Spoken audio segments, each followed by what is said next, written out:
एक गांव की एक छोटी सी घर में मधुकर नामक एक आदमी रहता था। वो गन्ने की रस बना के बेचता था। मधुकर को बहुत मेहनत करके काम करने की मानसिकता था। एक दिन मधुकर गन्ने की रस बना के बेच रहा था। तब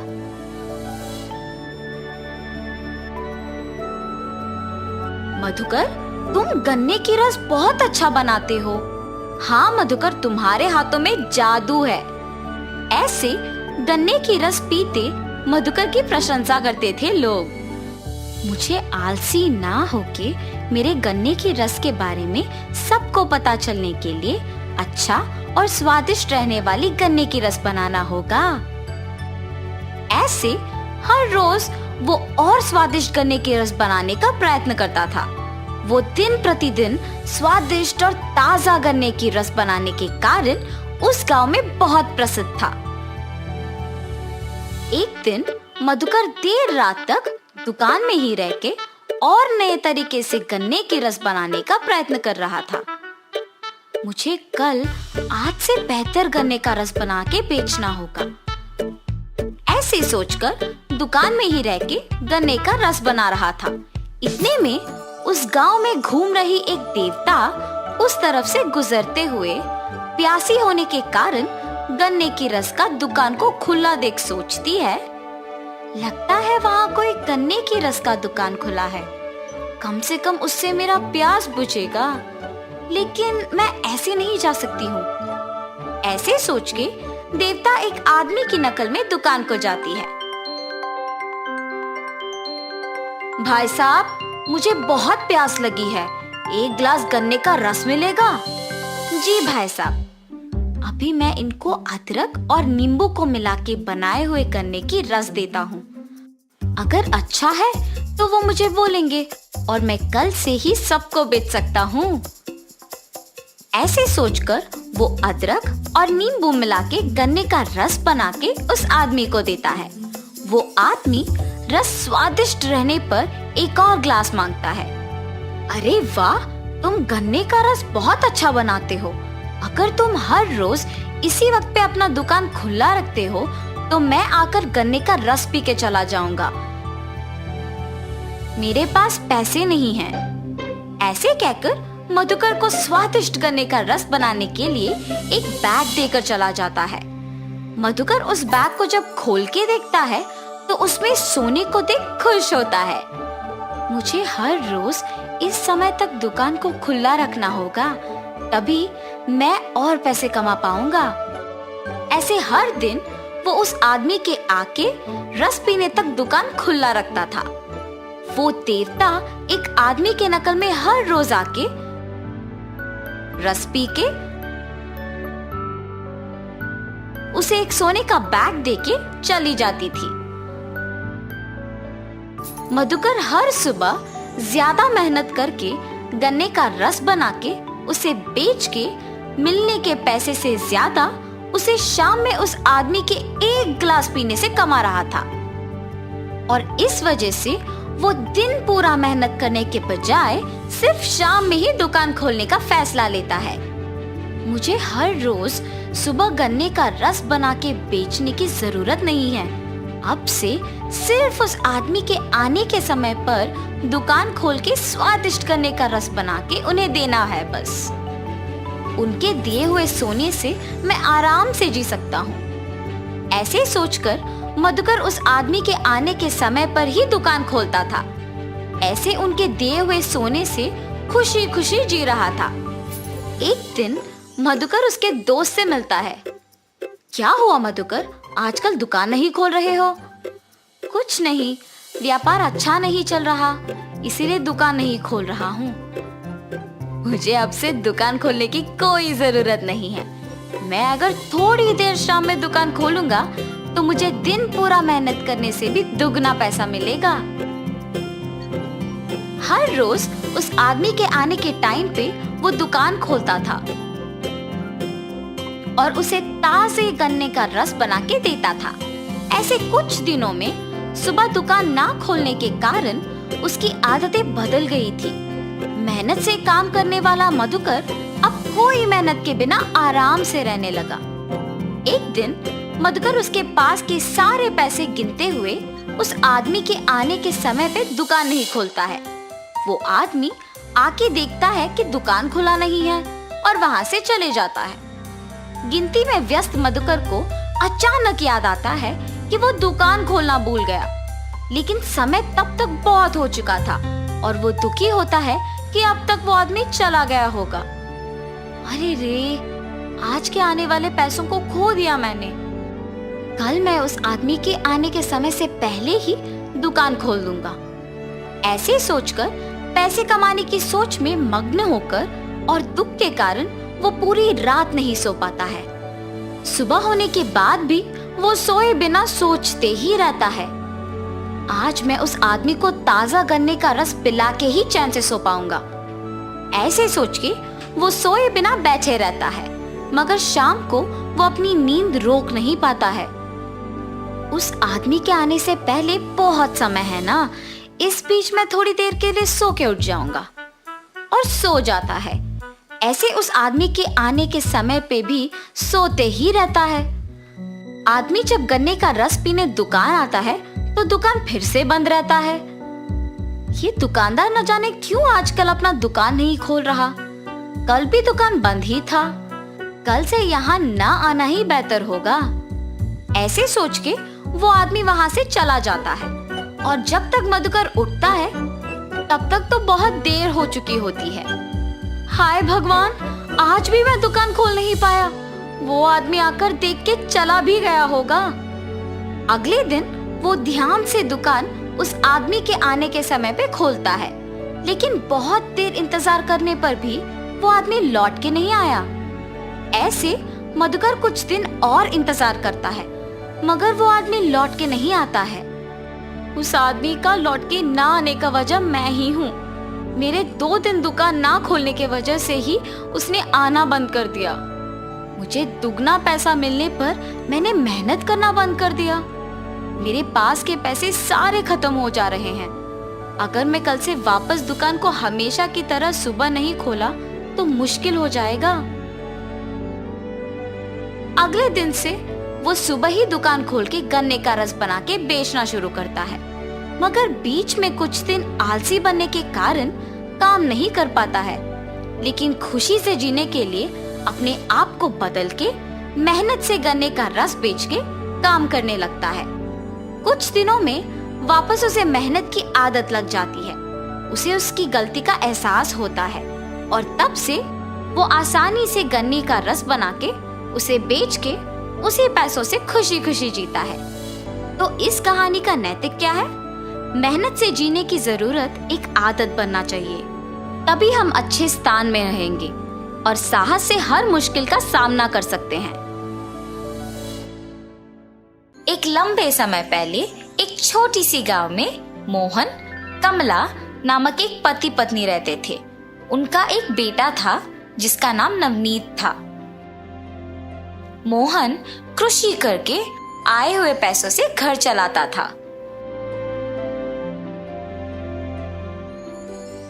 कुछ साल बाद मोहन का तबीयत खराब होने पर वो कोई भी काम नहीं कर पाता था और ऐसे उसके लिए अपने परिवार का खर्चा संभालना बहुत मुश्किल होता था और इस बात का मोहन को बहुत चिंता होती है। एक दिन नवनीत अपने पिता को चिंतित देखता है। पापा हमेशा चिंतित रहते हैं। आज मुझे उनके पास जाके पूछना ही होगा कि उन्हें कौन सा बात इतना चिंता दे रही है। पापा, आप किस बारे में सोचकर इतना दुखी हो रहे हैं?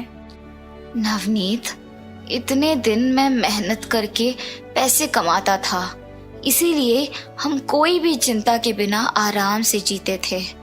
पर अब मेरी तबीयत बिगड़ती जा रही है बेटा, और इसके कारण मुझे चिंता है कि अब आगे घर कैसे चलाएंगे।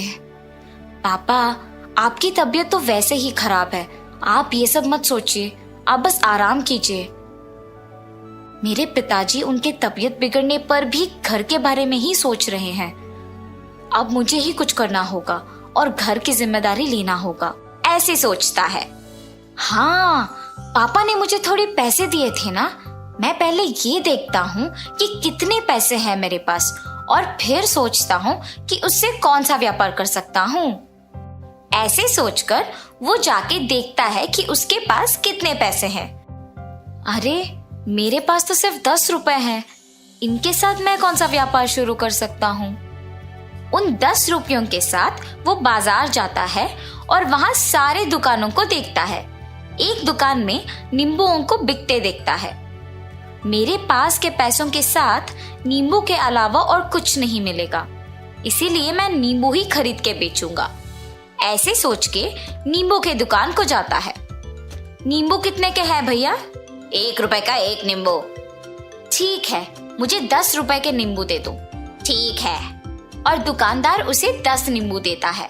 नवनीत उन नींबुओं को बेचना शुरू कर देता है। नींबू नींबू, ताजा ताजा नींबू, आखिरी 10 नींबू ले लो जी, ले लो। एक नींबू का कितना होगा? 2 रुपए का एक नींबू। इतना दाम क्यों? बगल वाले दुकान में 1 रुपए का एक नींबू दे रहे हैं ना। बिक नहीं जाने पर ऐसे कम दाम पे ही बेचते हैं भाई साहब। ये सारे तो एकदम ताजा है। ठीक है, तुम्हारे पास के नींबू दे दो। ऐसे नींबू बेच के उससे आए हुए पैसों से वापस और नींबू को खरीदता है और दिन पूरा मेहनत करके कमाए हुए पैसों को लेकर खुशी खुशी घर जाता है।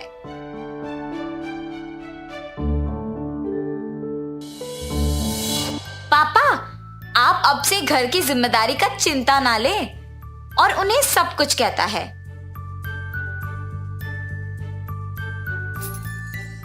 नवनीत, तुम्हारी बात सुनकर मुझे बहुत खुशी हो रही है बेटा।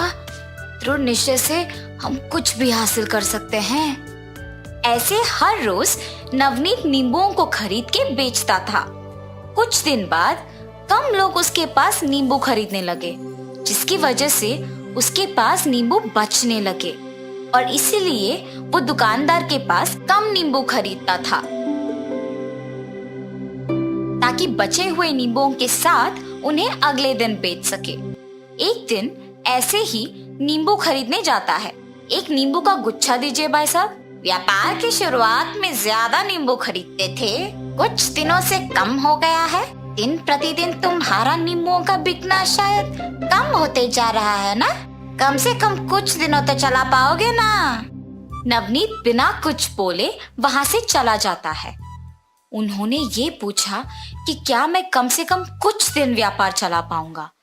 मुझे अब उन्हीं के पास से नींबू खरीद के उनके सामने ही व्यापार को आगे बढ़ाना होगा। और ऐसे सोचकर अपने नींबू बेचता है।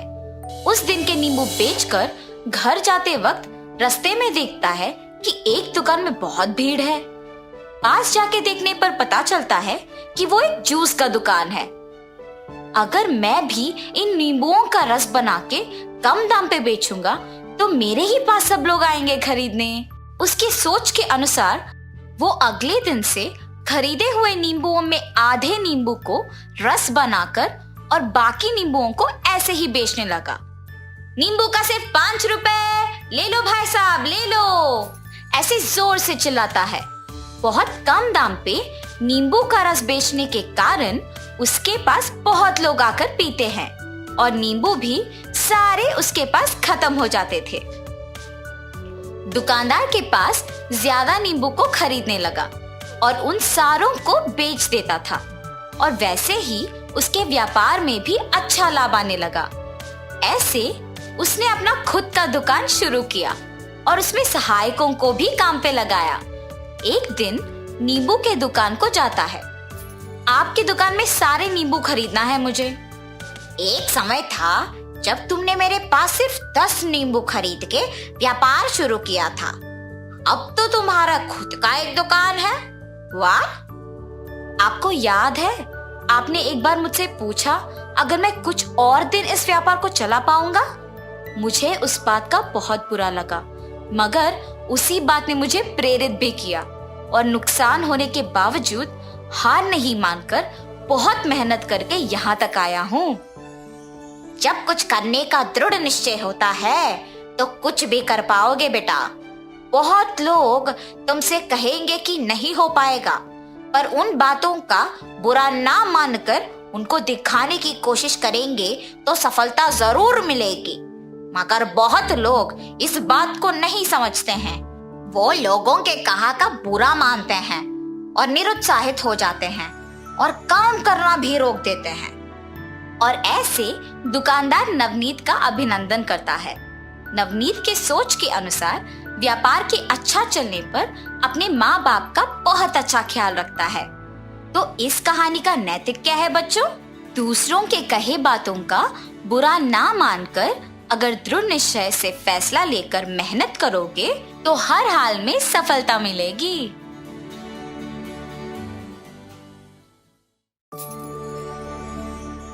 कालेश्वर नाम के एक गांव में मजा नाम का एक प्रसिद्ध बेकरी था।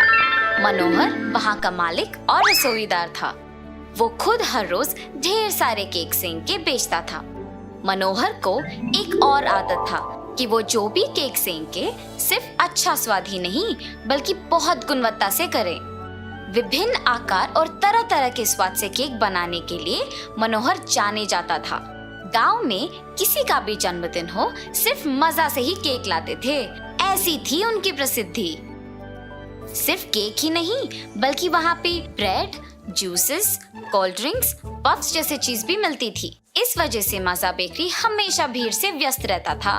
मनोहर के 2 सहायक भी थे। उनके नाम चिंटू और बंटू है और वो दोनों भाई थे। मनोहर के गुणवत्ता के बारे में जान के भी ये दोनों बहुत आलसी होने के कारण अपना काम अक्सर लापरवाही से करते थे। ये बात जानकर मनोहर जब भी चिंटू और बंटू को लापरवाही और आलस से काम करते देखता था तो उनको सही तरह से काम करना सिखाता था। पर चिंटू और बंटू सुधरते नहीं थे और उसी लापरवाही से काम ठीक से नहीं करते थे। ऐसे ही एक दिन बंटू केक सेंकने के लिए सामग्री बिना जांचे मनोहर के पास रख दिया था, जो मनोहर केक के तैयारी के लिए उपयोग करने वाले थे। दूसरी तरफ चिंटू केक बनाने के लिए जरूरी बर्तन साफ करके मनोहर के पास रख दिया था। उसमें मनोहर आटा पीसने वाला था। तब बर्तन देख के कहता है, अरे चिंटू, तूने इस बर्तन को ठीक से साफ नहीं किया। केक का क्रीम वैसे के वैसा ही रह गया। दिन प्रतिदिन तुम्हारा आलस बढ़ते जा रहा है। तुम्हारा वेतन से इस महीने पैसे काटूंगा, तभी तुम सीधा रास्ता पकड़ोगे। मनोहर मैदा को पीसने के लिए अपनी मुट्ठी में लेता है और गुस्से से कहता है, अरे बंटू, तू भी नहीं सुधरेगा। कितनी बार कहा है मैंने कि केक के सामग्री को 1-2 बार ध्यान से जांच के मेरे पास लाया करो। तुम दोनों को इन 3 सालों में मैंने कुछ 1000 बार कहा है कि स्वच्छता और गुणवत्ता के बिना कोई काम मत करो। अब कोई फायदा नहीं है। तुम दोनों को इस महीना मैं वेतन ही नहीं दूंगा, तब समझ में आएगा तुम दोनों को। कहकर मनोहर चला गया और चिंटू और बंटू को मनोहर पे गुस्सा बहुत आया था। अब आगे से मैं इनके यहाँ काम नहीं करूंगा। मैं भी।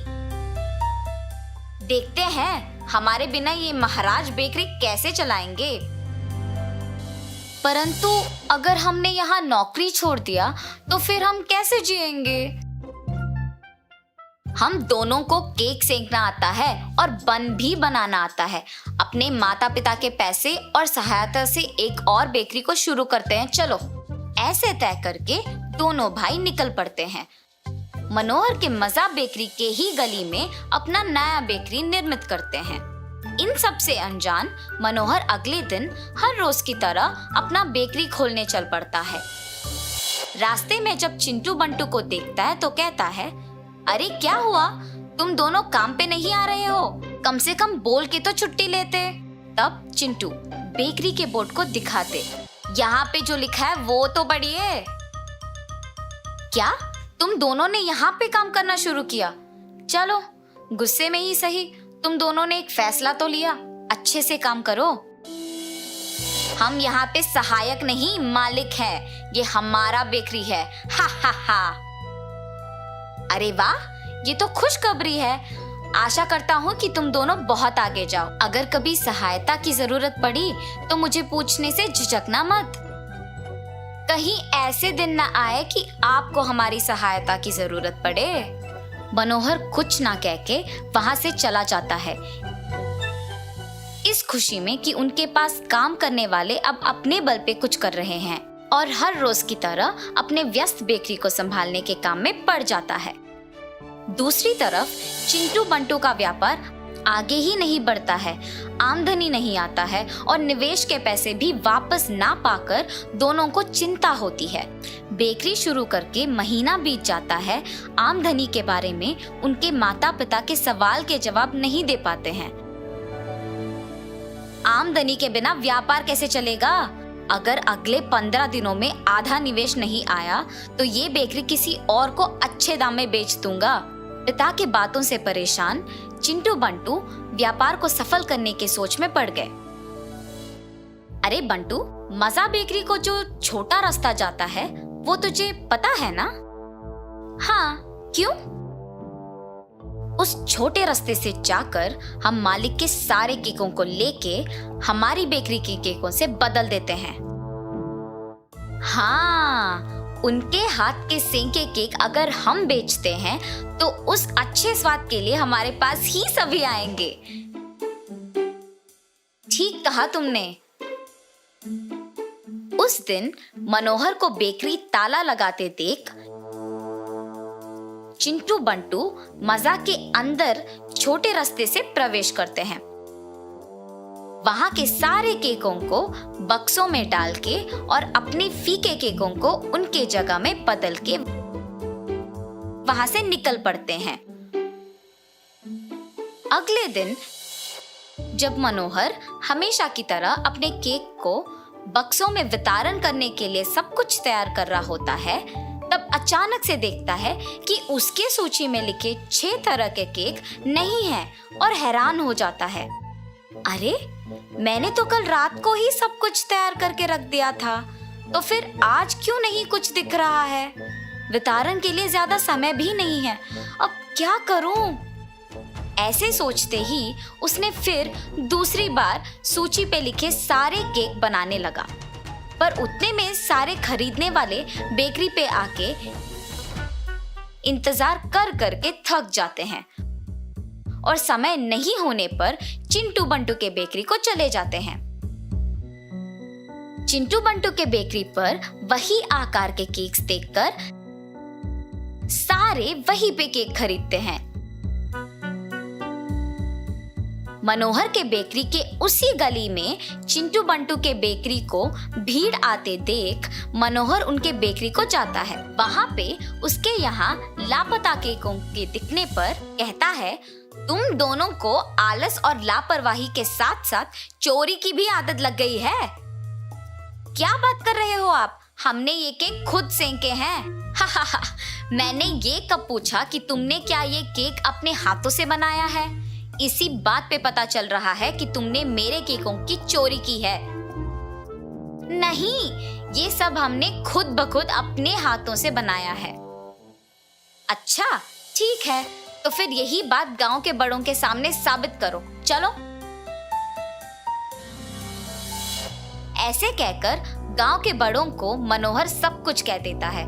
सब सुन के गांव के मुखिया कहते हैं, इस मुसीबत का एक ही हल है, तुम तीनों मेरे ही सामने 3 अलग अलग केक सेंकोगे। उसके बाद मैं स्वयं उनका स्वाद करूंगा और फैसला करूंगा कि कौन सही है और कौन गलत। ऐसे कहकर गांव के मुखिया केक के लिए जरूरी सामग्री की तैयारी करवाते हैं और तीनों अपने अपने केक की तैयारी शुरू करते हैं। मनोहर अपने केक करने के तरीके से सबको आकर्षित कर चुका था और बहुत तेजी से केक की तैयारी को समाप्त कर चुका था। तीनों के केक की तैयारी के बाद गांव के मुखिया तीनों केक के स्वाद देख के और फिर चिंटू बंटू के बेकरी के केक को भी स्वाद करते हैं। केक को मनोहर ने सेंका है, अगर उसके केक तुम्हारे बेकरी में है तो उसका एक ही मतलब है, तुम दोनों ने उनके बेकरी में घुस के चोरी किया है और सबको धोखा दिया है। तुम्हें इसकी सजा अब भुगतनी ही पड़ेगी। ऐसे कहकर चिंटू बंटू को गांव से हमेशा के लिए भेज दिया गया था। इस कहानी का नैतिक है, मेहनत करोगे तो जिंदगी में कुछ भी हासिल कर पाओगे। आलसी बन जाओगे तो सबके सामने मजाक बन जाओगे।